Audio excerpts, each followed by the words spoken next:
Can you buy a property for under $10,000? Hi, I'm Ryan McLean and I'm from cashflowinvestor.com.au, and I want to show you how you can buy a property for under $10,000 of your own money.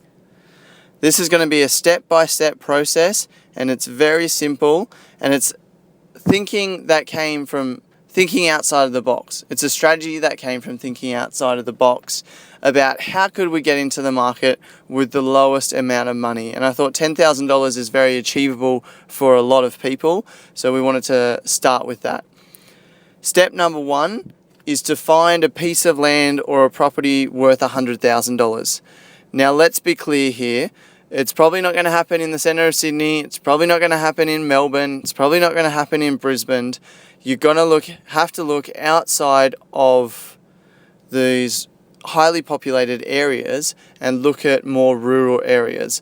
I know there's some places in the Central Coast, which is just north of Sydney, where you can buy blocks of land for $100,000 or less. There's some blocks of land in Newcastle for $100,000 if you know where to look.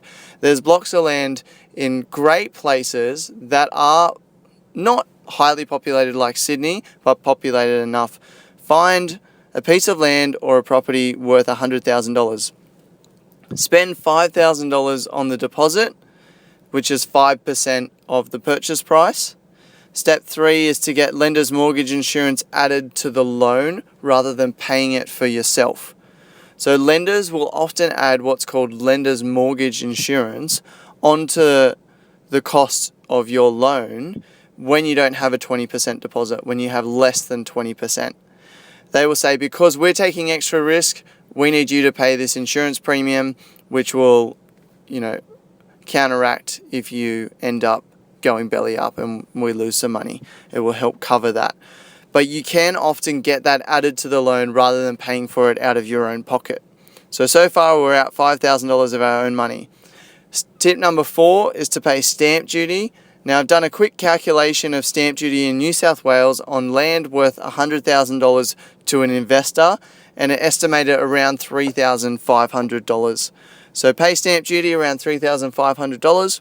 And step number 5 is to pay your other fees like solicitor fees and your mortgage closing costs and different things like that, which is going to cost you, well, who knows, it differs from property to property, but let's say if you could get that done for $1,500, that adds up to $10,000 in total. So you've got a $5,000 deposit, you've got your stamp duty of $3,500, and you've got your other fees of $1,500. So it is possible to buy a property for under $10,000. Now your strategy for after purchasing that block of land or that block of property may vary considering how you want to go about it, how you want to build your property portfolio. If you buy land, you may want to hold on to that land for a couple of years. Obviously, you'll be paying interest rates during that period. You could then have that land reassess in a few years' time, and if it's gone up in value, you could leverage against the equity that you have in the land and get a house built, get a construction loan.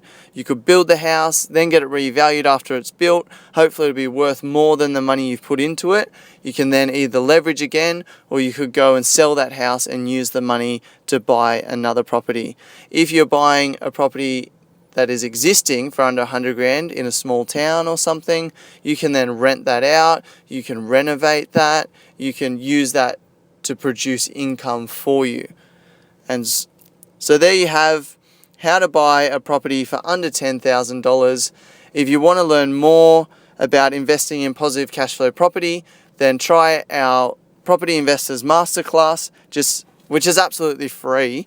Just head over to cashflowinvestor.com.au/free.